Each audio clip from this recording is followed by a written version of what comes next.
नमस्कार, भारत लाइव देख रहे हैं आप। अभी हमारे साथ राजद के विधायक राहुल तिवारी जी मौजूद हैं। तो सर, सबसे पहले तो आपका स्वागत है भारत लाइव में।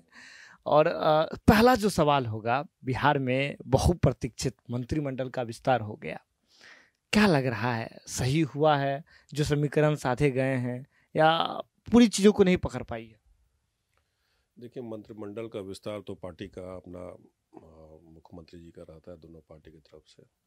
लेकिन आप देखिए कि ज्ञानेंद्र सिंह ज्ञानू जी का आवाज़ जो है, उन्होंने खुद ही अपने पार्टी के लोगों पे में गठबंधन पे सवाल उठाया है।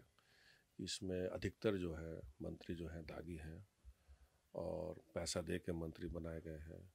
जात का जो है कई जाति समीकरण को दरकिनार किया गया है। तो स्वयं ही उस पार्टी के वरिष्ठ विधायक ज्ञानेंद्र सिंह ज्ञानू जी हैं, उनका वक्तव्य है। तो जहाँ तक सवाल है, अंदर अंदर लोग जरूर इनसे रोस्ट हैं लोग इस तरह के मंत्रिमंडल के जो विस्तार हुआ।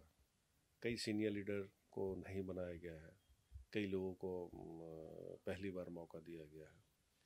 लेकिन जहाँ तक लगता है कि मिनिस्टर जो है पहले जो बना करते थे, बहुत अनुभवी को ही मिनिस्टर बनाया जाता था।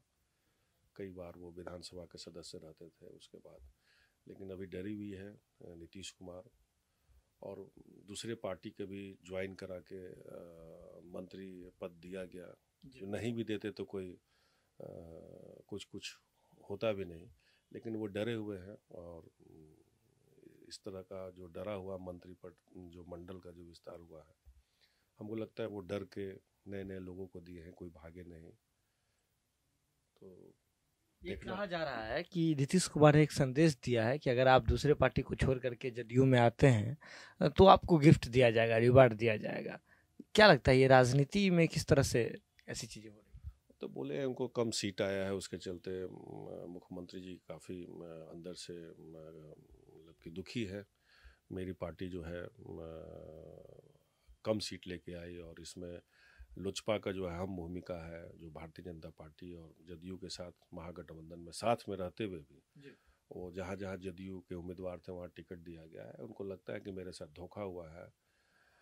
दबे जमा में बहुत लोग कहते हैं कि भारतीय जनता पार्टी का ये एक षड्यंत्र है इनको कमज़ोर करने का। तो वो अंदर से वो कमज़ोर है। पहले वाले जो मुख्यमंत्री जो गांधी मैदान में शपथ लिया करते थे और मंत्रिमंडल का विस्तार वहाँ शपथ लिया करते थे, आज के दिनों में जमीन आसमान का फ़र्क है।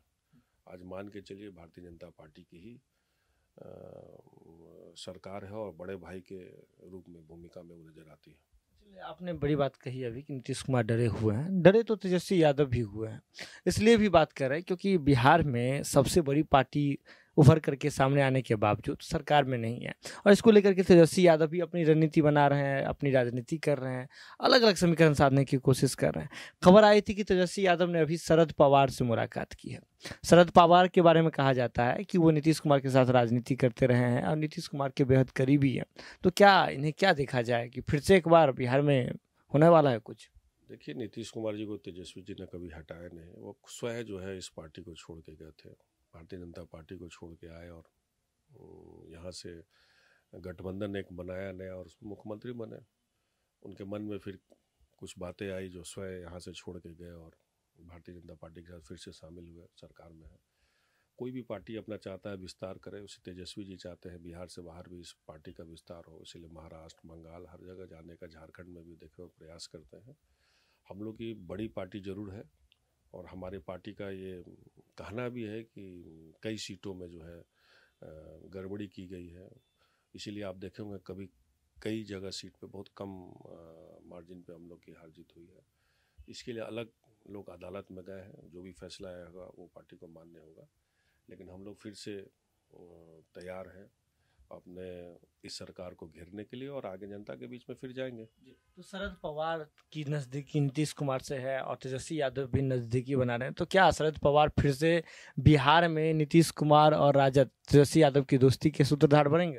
देखिए, ये तो हम नहीं कह सकते हैं। अब किस मुतल्लिक शरद पवार जी से उनकी हो, राजनीति में कभी भी कुछ भी हो सकता है। आप तो देखे हैं नीतीश कुमार के लिए दरवाजा खुला हुआ है। भैया, ये तो पार्टी के शीर्ष नेता तय करेंगे। हम तो अदना से एक विधायक हैं, लेकिन राजनीति में कोई किसी का न दोस्त होता है न कोई दुश्मन होता है। परिस्थितिवश लोग जो है लोग इधर से उधर जाते हैं।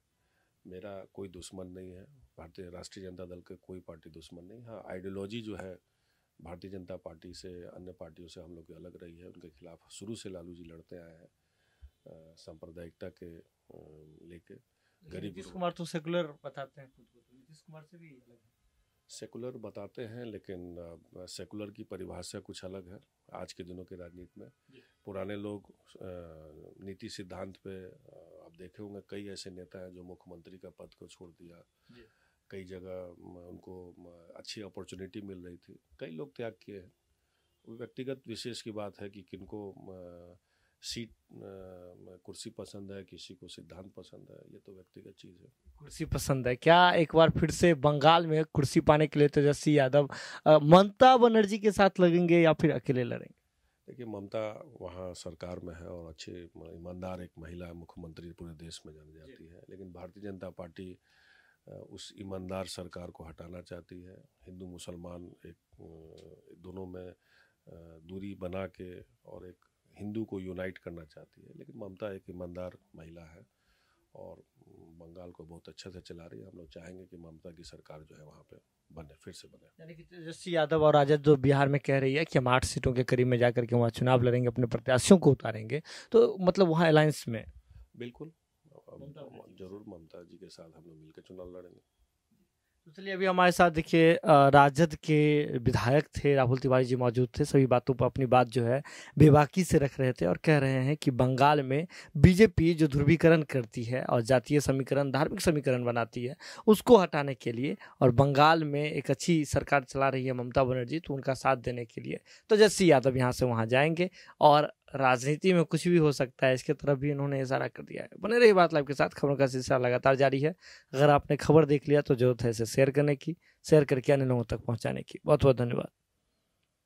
अगर ये वीडियो पसंद आई और वह बिहार के राजनीति और बिहारियत से सरोकार रखेनी तो सब्सक्राइब बटन दबा के चैनल के सब्सक्राइब कर ली।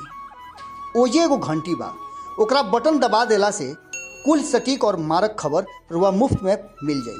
अगर रुआ पत्रकारिता के हमनी के नया प्रयोग में सहयोग कर चाहतानी तो ज्वाइन बटन दबा दी। पेटीएम नंबर नोट कर ली 9386816700। धन्यवाद।